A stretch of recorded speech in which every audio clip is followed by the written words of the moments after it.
우리에게 주신 하나님의 말씀 함께 보겠습니다. 우리에게 주시는 말씀은 구약성경 잠언 28장 13절로 16절까지 말씀 보겠습니다. 제가 읽은 성경은 구약성경 943쪽입니다. 잠언 28장 13절로 16절까지 말씀입니다. 페이지 943페이지.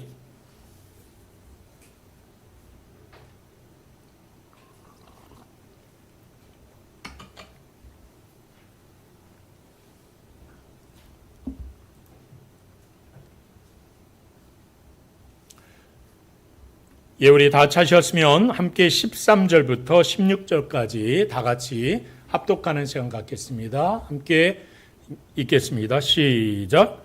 자기의 죄를 숨기는 자는 형통하지 못하나 죄를 자복하고 버리는 자는 불쌍히 여김을 받으리라. 항상 경외하는 자는 복되거니와 악하게 하는 자는 재앙에 빠지리라. 가난한 백성을 압제하는 악한 관원은 부리짓는 사자와 줄인 곰 같으니라. 무지한 치리자는 포악을 크게 행하거니와 탐욕을 미워하는 자는 장수하리라. 아멘. 이제부터 요거 하나씩 누르시면 돼요. 예, 깜짝 놀라셔가지고 제가 저도 당황을 했는데 인간의 죄의 습성 가운데 하나가 사실은 본능적으로 그 죄악을 숨기려는 습성이 있지요. 우리 창세기에 보면 인류의 조상이었던 우리 아담과 하와, 우리의 시조도 하나님 앞에 죄악을 범하자 어때요? 자신들의 부끄러운 모습을, 벗은 모습을 보게 되고 또 제일 먼저 했던 게 하나님의 음성이 들리자 나무 뒤에 숨었다. 이렇게 말씀하지 않습니까? 여리고성을 점령할 때 하나님께서 그 성의 모든 것을 다 멸하라 하셨음에도 불구하고 아간은 하나님의 명령을 어기고 훔친 외투와 금은보화를 가지고 어디다 숨겨요? 자기 장막 속 아주 깊은 곳에 숨겨두었지요. 아무도 모를 것이라 여기면서 죄를 숨겨두었던 이 아간의 끝은 자신은 물론이고 그의 가족 그리고 그의 어떤 공동체까지 전체를 재앙으로 밀어넣는 그런 큰 비극적인 결말을 맞게 됩니다. 반면에 동일한 치명적인 죄는 지었지만 또 하나님 앞에서 완전히 다른 길을 걸어갔던 인물을 우리는 알고 있지요. 바로 다윗 왕입니다. 우리 아는 대로 사무엘하 11장에서 보면은 밧세바를 통해서 행음을 하고 그녀가 임신을 하자 그녀의 남편인 우리아를 전장에서 사지로 내몰지 않습니까? 그게 들킬까 봐 그랬던 거죠. 하나님은 나단 선지자를 그에게 보내셔서 그의 죄가를 여실히 하나님이 지적하시지 않습니까? 바로 그때 그가 이제 불의한 죄를 하나님으로부터 나단 선지자로부터 지목받았을 때 다윗은 즉각적으로 자신의 죄를 시인했다라고 성경은 말하고 있습니다. 그 어떤 핑계나 변명하지 않았다는 거죠. 즉시 내가 여호와께 범죄하였습니다라는 고백을 통해서 그는 하나님 앞에 자복하며 나아가는 모습을 보입니다. 이때 그의 어떤 심경을 이제 물론 그 이후에 어떤 여러 가지 스토리가 있겠지만 시편 51편 3절은 이렇게 고백하고 있죠. 나는 내 죄가를 아오니 내 죄가 항상 내 앞에 있습니다. 라는 고백을 그렇게 하고 있습니다. 여러분 잠언 28장 13절부터 16절 말씀은 죄에 대한 두 갈래 길 앞에서 우리가 어떤 선택을 해야 하는지 명확하게 우리에게 보여주는 말씀입니다. 죄를 감추어서 영적인 파멸에 이를 것인가 아니면 하나님 앞에 엎드려서 생명의 회복을 누릴 것인가에 대한 그 선택의 이야기가 오늘 우리가 묵상한 13절로 16절까지의 말씀이라는 거죠. 저는 이 시간에 그래서 이 말씀을 통해서 우리도 죄 짓잖아요. 오늘 하루도 얼마나 많은 죄를 지은 죄인들입니까? 여기 다 이제 전과자들인데 우리 다 그렇게 죄를 짓지요. 그 죄악 가운데 우리가 맞닥뜨렸을 때 내가 어떻게 하나님 앞에 설 것인가에 대한 문제이죠. 그래서 여러분 나 자신을 하나님의 말씀 앞에 정직하게 내비추고요. 하나님이 예비하시는 진정한 회복의 은혜 그것이 여러분의 삶 가운데 있기를 소망할 때 특별히 오늘 본문의 말씀들을 주의 깊게 잘 살펴보는 귀한 시간 되어지기를 소망합니다. 이제 우리 첫 번째로 본문 13절 말씀을 다 같이 함께 보도록 하는데요. 본문의 말씀은 치명적인 은폐와 또 살려내는 자의 자복이다, 이렇게 제가 소제목을 잡아봤는데, 여러분 13절을 다 같이 다시 한번 봅시다. 자기의 죄를 숨기는 자는 형통하지 못하나 죄를 자복하고 버리는 자는 불쌍히 여김을 받으리라, 이렇게 말씀하셨습니다. 아까 말씀드린 것처럼 사람은 죄를 지으면 숨기려는 게 우리의 본능이에요. 타락한 인생의 본능적인 모습이다 라고 이미 말씀을 드렸어요. 그러니까 그런 모습들 가운데서 아담과 하와가 우리에게 이미 오래전에 보여줬던 이 모습, 어때요 여러분? 너무 당황해서 얼떨결에 하나님으로부터 피했다고 생각하십니까? 그런 행동은 아니죠. 죄악을 지은 자는 하나님 앞에 그대로 나아갈 수 없게 된, 그대로 나아가게 되면 죽게 되어지는 결과를 낳기 때문에 피할 수밖에 없는 거죠. 그러니까 여러분, 사실 이 죄악에 관련된 이 속성을 우리가 가만히 들여다보면요, 인간이 죄를 지었을 때 나타나는 아주 솔직하고도 치명적인 두 가지의 영적인 속성이 그 안에 담겨 있음을 우리가 보게 됩니다. 첫 번째는 뭐냐? 죄는 우리를 수치와 두려움 속으로 몰아넣어서 하나님을 피해서 숨게 만든다는 거예요. 죄를 짓기 전 아담과 하와를 여러분 한번 생각해 보세요.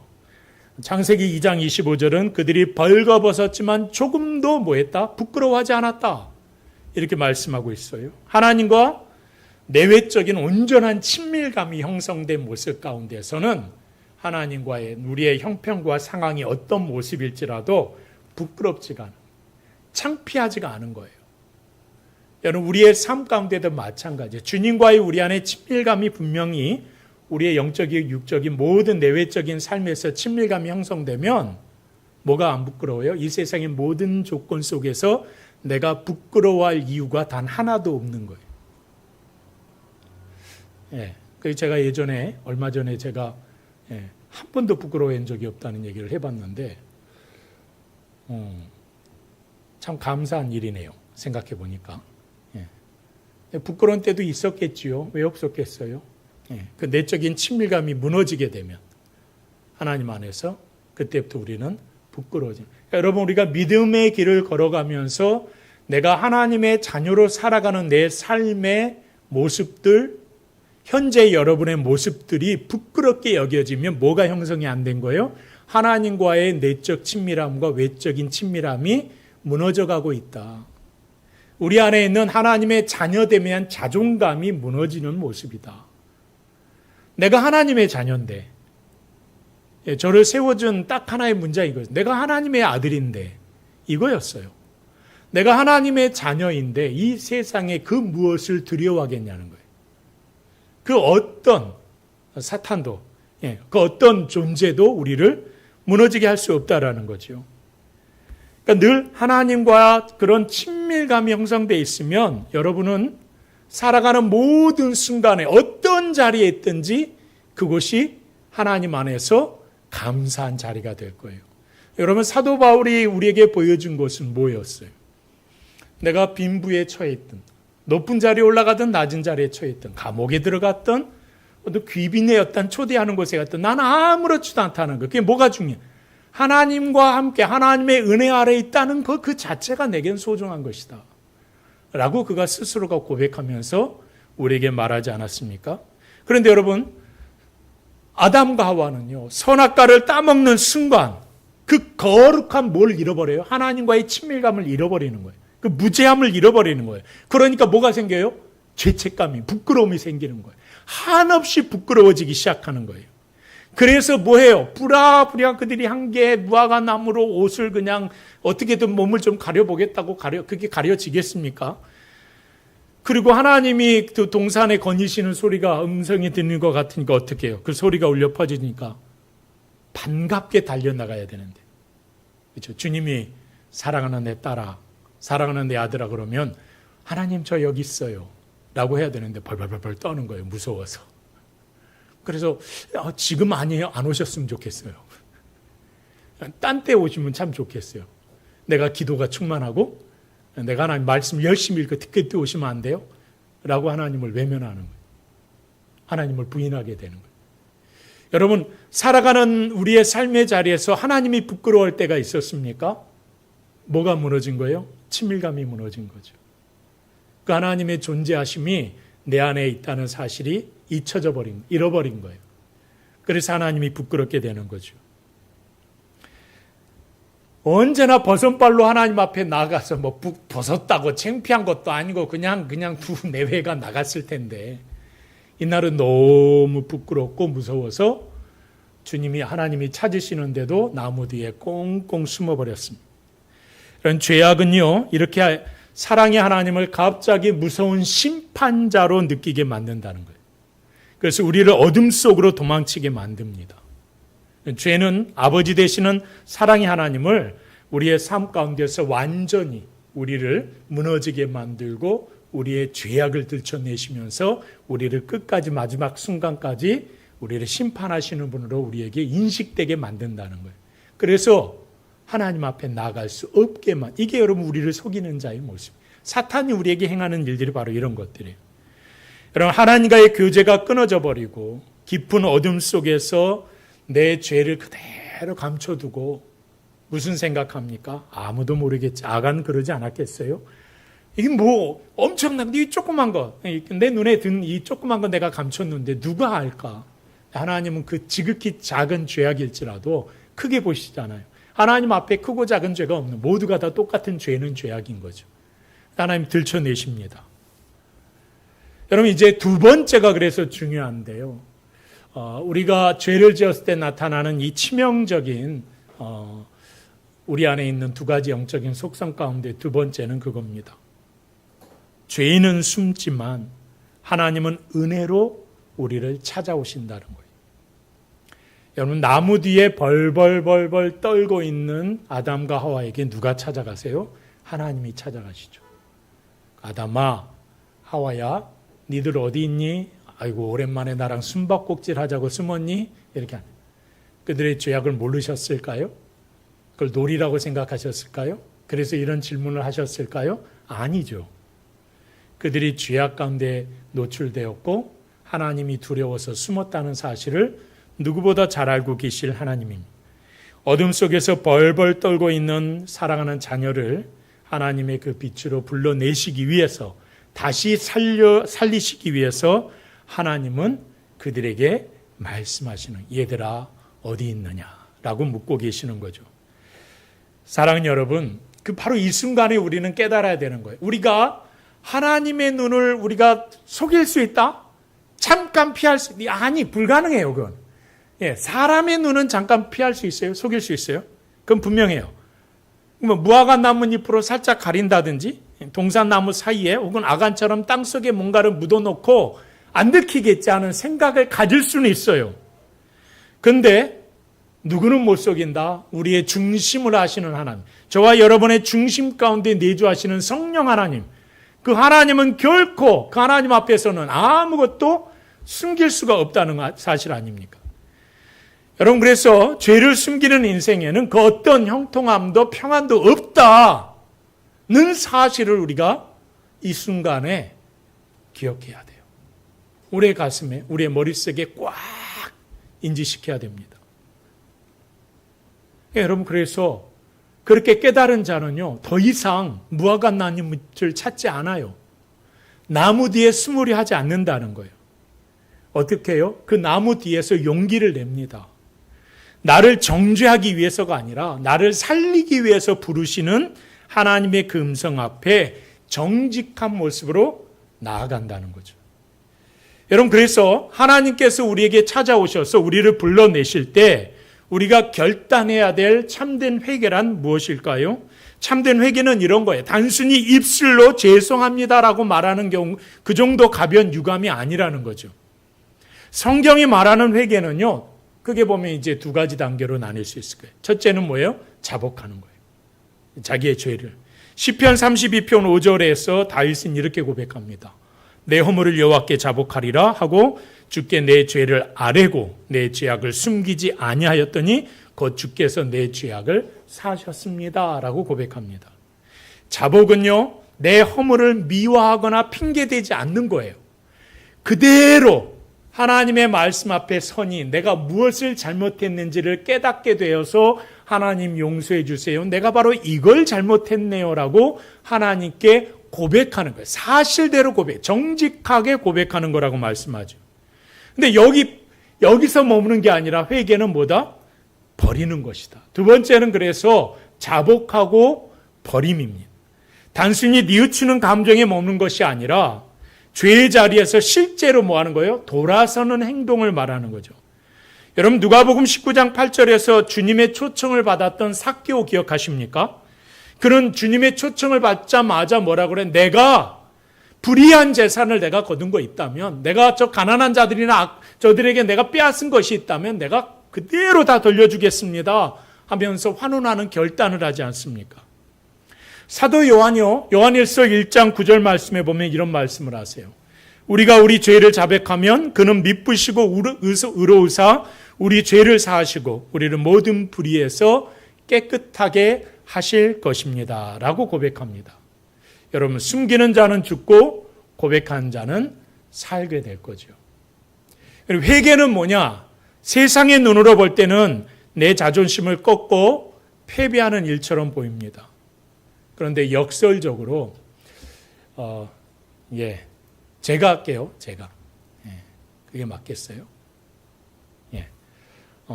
역설적으로 죽어가는 내 영혼을 다시 살려내는 유일한 생명줄이라는 거죠. 그러니까 여러분, 이제 더 이상 어두운 나무 뒤에 숨어서 스스로를 고통 속에 방치하면 안 된다는 거예요. 내가 이 죄를 고백하면 제일 먼저 드는 게 뭐예요? 사람들이 나를 어떻게 볼까? 이게 제일 먼저 신경 쓰이잖아요. 세상에 그렇게 부끄러운 게 없죠. 내 마지막 남은 이 자존심은 어떡하라고 하는 거잖아요. 근데 그 두려워하는 마음을 어떻게 알아? 십자가 앞에 내어놓으라고 말씀하시는 거예요. 바로 그 순간에 하나님께서는 심판이 아닌 긍휼과 완벽한 용서의 품으로 우리를 안아주신다는 거예요. 그러니까 나를 살리는 이 거룩한 자복과 특별히 회개의 결단이 하나님이 예비하신 참된 형통과 생명의 회복을 누리는 귀한 은혜가 된다는 것. 그것이 오늘 첫 번째 우리에게 주시는 귀한 교훈의 말씀입니다. 이 복된 은혜가 여러분의 삶의 자리에 항상 있기를 주의 이름으로 축원합니다. 자, 그럼 두 번째는요. 이어지는 14절 말씀에서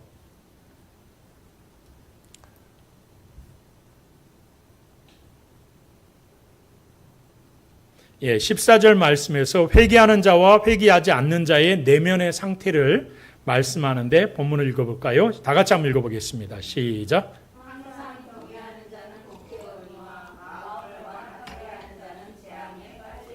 아멘. 항상 경외하는 자는 복되거니와 마음을 완악하게 하는 자는 재앙에 빠지게 된다.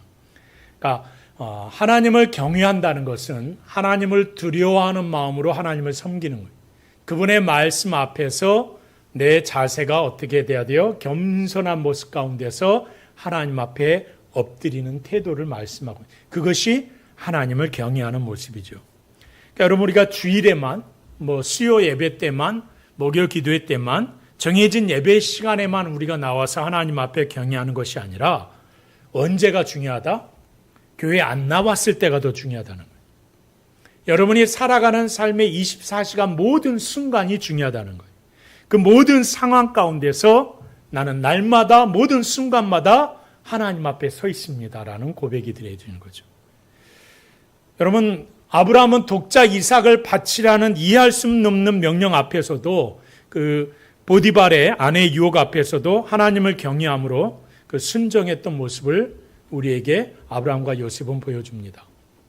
왕의 조서에 도장이 찍힌 것을 알고도 하루에 3번씩 의도적으로 기도했던 다니엘의 모습을 기억하십니까? 하나님을 경외하는 자의 모습이죠. 여러분 그리고 이 거룩한 경외의 유산은 우리 민족의 암흑기에도 뜨겁게 이어졌다는 사실을 우리는 압니다. 일제의 서슬퍼런 그 신사참배 강요 그리고 잔혹한 고문 앞에서 내 주님 외에는 다른 신이 없다고 끝까지 목숨을 걸고 지조를 지켰던 우리 주기철 목사님, 그렇죠? 또 6.25 때에는 손양원 목사님과 같은 하나님을 경외하는 목사님들의 이야기를 우리는 잘 압니다. 그런데 이분을 혹시 아십니까, 여러분? 누군지 모르겠죠. 처음 여러분한테 소개하는 분인데 굉장히 유명해요. 한국교회 순교사에서는.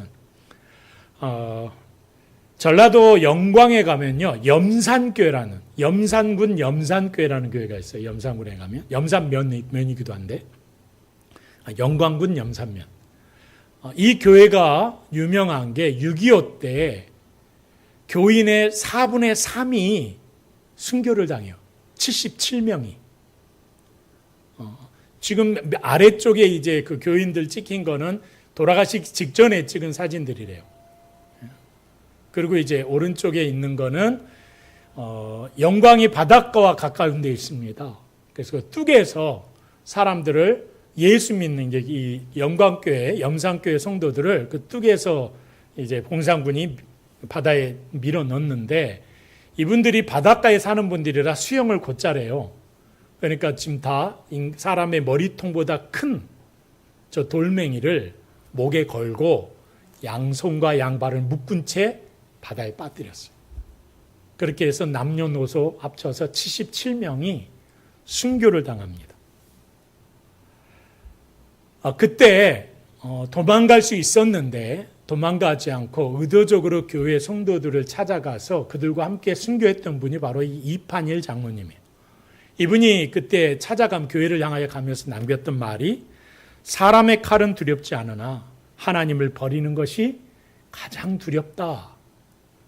나는 하나님을 경외하는 우리 신앙의 아름다운 선배의 모습을 보여줬던 믿음의 장로님의 고백이었습니다.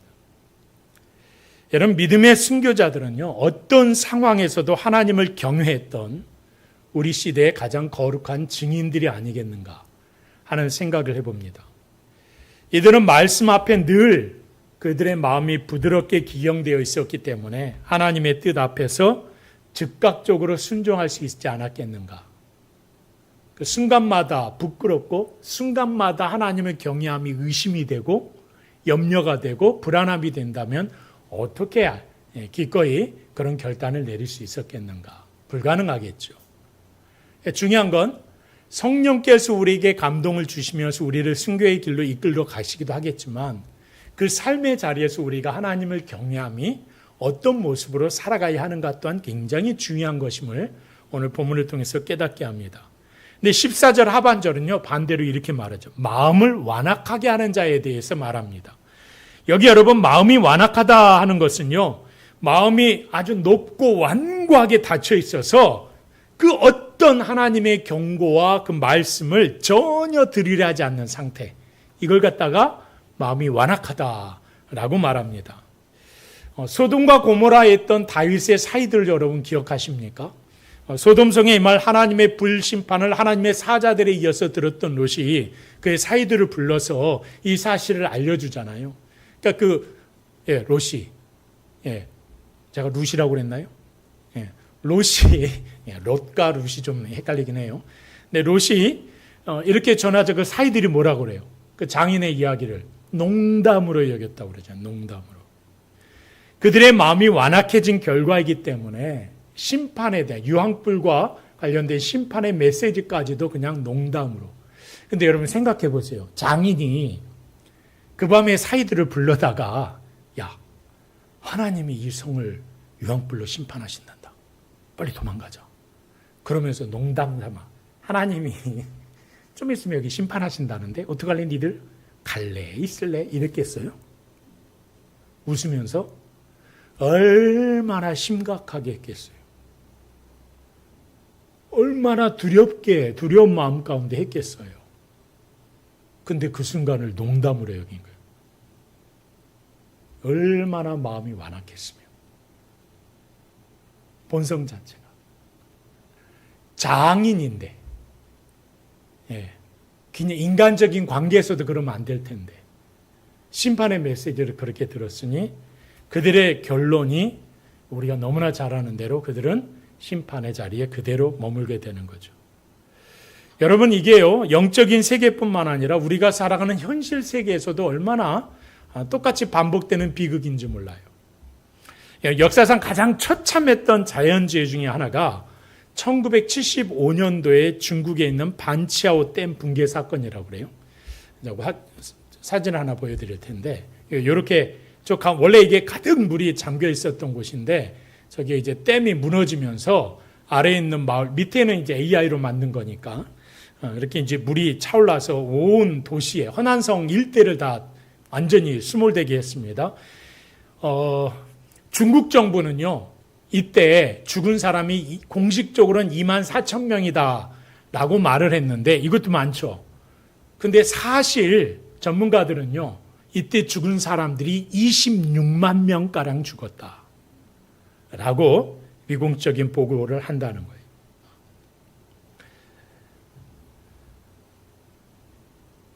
이 댐을 지을 당시부터 사실은 중국의 아주 유명한 수리공학자였던 천싱이라는 교수가 이게 붕괴 위험이 있으니까 이렇게 지면 안 됩니다 라는 경고를 했었고, 또 갑자기 그 당시에 태풍 니나가 이 중국을 휩쓸면서 물이 어마어마하게 갑자기 순식간에 상류에 쏟아졌기 때문에 댐 수위가 올라가니까 빨리 방류해야 된다. 그리고 혹시 모르니까 그 댐 아래쪽에 있는 성에 있는 마을들을 도시들에게 피하라고 빨리 방송을 해야 된다 라고 경고의 메시지를 계속 이 사람이 내보냅니다. 근데 말을 듣지 않아요. 설마 무너지겠어? 설마 그런 일이 있겠어라는 생각을 하게 되면서 많은 관리들이 그의 경고의 메시지를 듣지 않아요. 결국 경고를 무시하는 자에게 남는 것은 뭐예요? 처참한 결과일 뿐이죠. 멸망밖에 없습니다. 여러분, 하나님은요, 수없이 많은 말씀을 통해서, 설교를 통해서, 성경 말씀을 통해서, 이 땅 가운데 우리에게 여러 가지 일반적인 계시를 통해서, 자연 기후를 통해서, 때로는 우리의 내면의 양심을 통해서 우리에게 뭐라고 경고의 나팔을 외치고 계세요? 돌이켜야 한다. 돌아서야 한다. 여러분, 우리 구약성경 계속 묵상하지만 우리 읽으면서 끊임없이 깨닫는 게 뭐예요, 여러분? 그 성경에서 우리가 깨닫게 되는 귀한 교훈이 뭐예요? 돌아서라, 돌아서라, 돌아서라, 돌아서라. 돌아와라, 돌아와라, 돌아와라. 모든 성경이 반복적으로 하시는 말씀이 너희는 내게 돌아오라. 너희는 내 말에 귀를 기울이라. 결론적으로 그거 아니에요. 다른 게 없어요. 모든 시대에 걸쳐서 모든 어떤 세상 속에서 하나님은 끊임없이 그들에게 외치시는 거예요. 돌아와야 한다. 돌아와야 한다. 그러니까 여러분, 이 말씀을 농담으로 치부하면 안 된다는 거예요. 하나님 말씀을 우리가 그냥 농담이나 남의 이야기쯤 되는 걸로 치부해서는 안 된다는 거예요. 제가 요새 많이 고민 중에 하나 있는 게 뭐냐면요. 이렇게 이제 유튜브로 설교가 이렇게 딱 짜집기 해서 나가잖아요. 그러니까 곧잘 많은 분들이 보더라고요. 우리 교인들은 안 볼 것 같아서 또 볼 리는 없을 것 같고, 그래서 곧잘 많은 분들이 보길래 가만히 생각하다가 기도 중에 하나님 앞에, 하나님, 제가 그러면 지금 어차피 매주 이제 설교하니까 설교는 그대로 올라가게 될 거고 다른 걸 좀 하나 했으면 좋겠는데 뭘 하면 좋을까요? 생각하다가 요한계시록을 똑같이 설교 이미 지나간 거 녹음한 거는 녹음은 남아 있어요. 녹음은 남아 있는데 영상이 없으니까 그렇다고 녹음을 올리긴 좀 그렇고 부담되고, 요거를 짧게 요약을 해서 그냥 간단하게 한 5분 메시지 정도로 설교 한 편들을 이렇게 한번 쫙 올릴까요? 이 생각이 드는 거예요. 우리 시대에 가장 좋은 게 요한계시록이다. 이 시대에 하나님께서 우리에게 주시는 말씀 가운데 성경은 다 좋지만 특별히 마지막 세대의 성도들이 반드시 깨달아야 할 것. 저는 계시록의 말씀을 선포하고 난 다음에 제가 깨달은 중에 하나가 뭐냐면 너무 감사하다예요. 계시록을 이 즈음에 우리 성도들과 함께 지난 3년 동안 설교하면서 선포할 수 있었다는 게 얼마나 고맙고 감사했는지 몰라요. 너무 행복했어요. 너무 기뻤어요. 그래서 뭐 능력은 없지만 이 짧은 걸 하나 영상으로 만들면 좋겠다예요. 하겠다는 게 아니라 기도해 주시면 뭐 나중에 이제 언젠간 하지 않겠나. 그걸 좀 남겨볼 필요는 있겠다라는 생각을 해봅니다. 우리 이제 셀 목사님들은 계속 원고 달라고, 설교 원고 달라고 계속 그러시는데, 원고 주기 전에 한번 영상을 한번 남겨보는 것도 괜찮겠다 싶어요. 여러분, 이 반치아오 댐이 그랬듯이 경고를 무시하는 결말, 모든 게 멸망의 자리인 거죠. 성경은 끊임없이 우리에게 주시는 메시지가 있죠. 이 시대의 마지막이 존재한다는 거죠. 그래서 그 백성들을 어떻게 하라고 말씀하십니까? 말씀 앞에 서야 된다고. 하나님 외치시는 경고의 나팔 소리에 귀를 기울이라고 계속해서 우리에게 말씀하지 않아요? 여러분, 귀를 기울이라는 말이 무슨 의미일까요? 세상 사람처럼 살아가지 말라는 얘기겠죠. 너희들 지금처럼 살면 안 돼. 저들과 같이 살면 안 되라고 말씀하시는 거 아니겠어요? 그럼 우리가 고민해야죠. 그들처럼 살지 않고 하나님이 기뻐하시는 삶은 무엇일까? 그걸 여러분이 이제 고민하셔야 되지 않겠어요? 그리고 결단하셔야 되죠. 내가 오늘 살아가는 삶의 모습이 하나님이 기뻐하시는 모습이 아니라면 돌아서야죠. 그게 뭐예요? 회개라고 그랬잖아요. 회개는 뭐라고 그랬어요? 자복하는 거예요. 깨닫는 거예요. 그리고 어떻게 해요? 돌아서는 거예요. 완전히 하나님 버리는 거예요.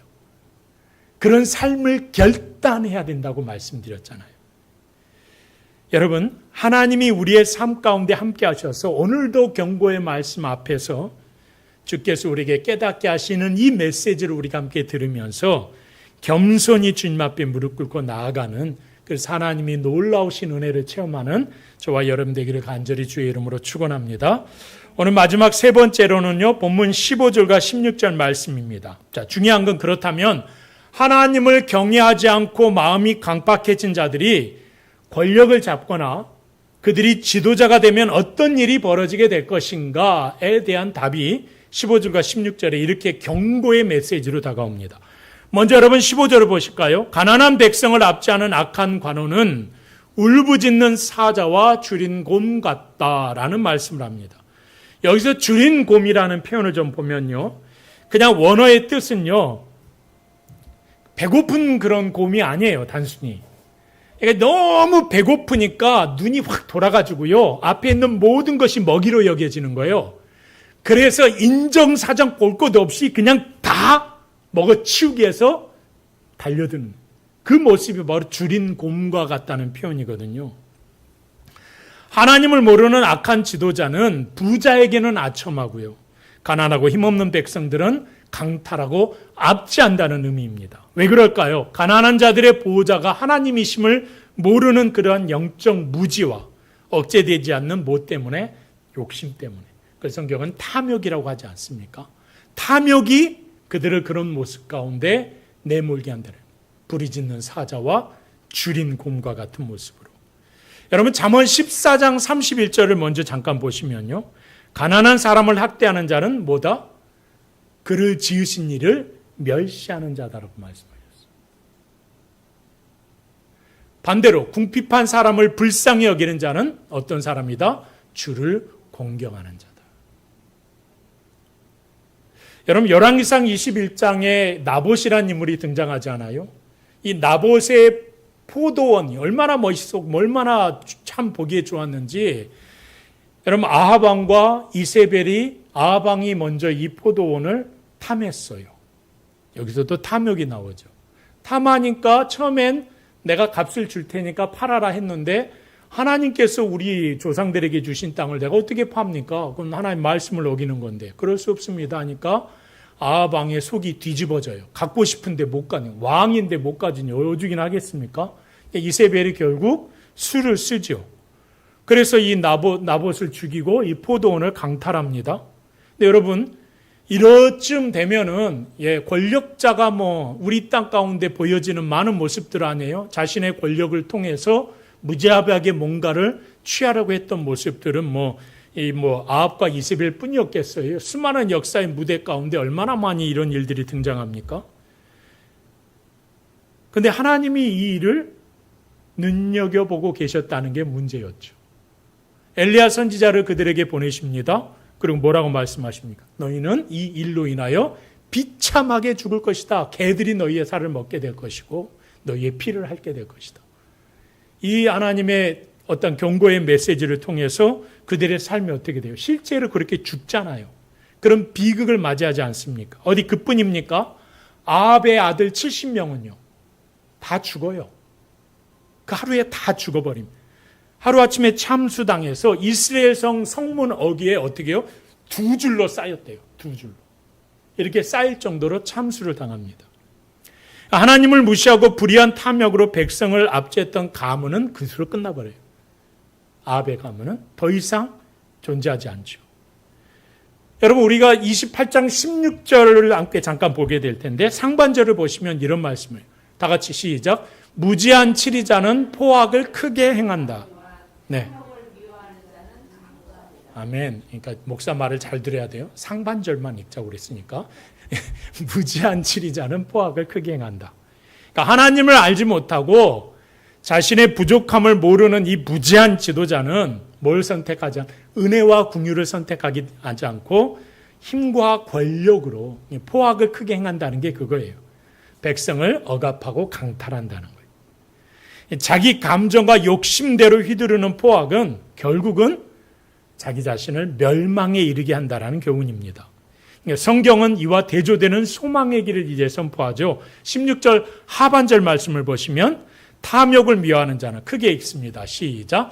탐욕을 미워하는 자는 장수하리라. 아멘. 우리 시대의 장수가 뭐 그리 100세 시대인데 큰 축복이겠습니까? 여러분, 이게 축복으로 생각 안 하면 그냥 여러분은 그냥 그렇게 계세요. 근데 이게 오래 사는 거에 대한 이야기겠어요? 단순히? 물론 이 고대 시대에 단명하는 일들이 많으니까 오래 사는 거 중요하겠죠. 거기다 좀 덧붙일까요? 오래 건강하게. 하나 더 덧붙이면 오래 건강하게 자손들이 형통하고 번성하고 잘 되는 모습을 보게 될 거야. 여러분, 좀 말이 달라지죠? 또 오래 형통하고 자손들이 번성하고 막 하는 것들을 하는 것을 보면서 내 삶도 굉장히 윤택해지고 풍성해지는 거예요. 그래서 하나님 앞에서 늘 감사와 기쁨만이 넘치는 삶, 이 정도까지 가면 여러분 어때요? 그러고 싶지. 이거 싫어하는 분이 있겠습니까? 그럼 16절 하반절에서 하시는 말씀 바로 이거예요. 단순히 이 땅에서 육신의 생명만 오래오래 사는 게 의미하지 않아요. 하나님의 보호와, 읽어봅시다. 시작. 하나님의 보호와 은혜와 보호 속에서 누리는 영적인 평안과 영원한 생명의 복을 뜻한다는 거예요. 여러분, 누리시길 바랍니다. 소유할 수 있기를 바랍니다.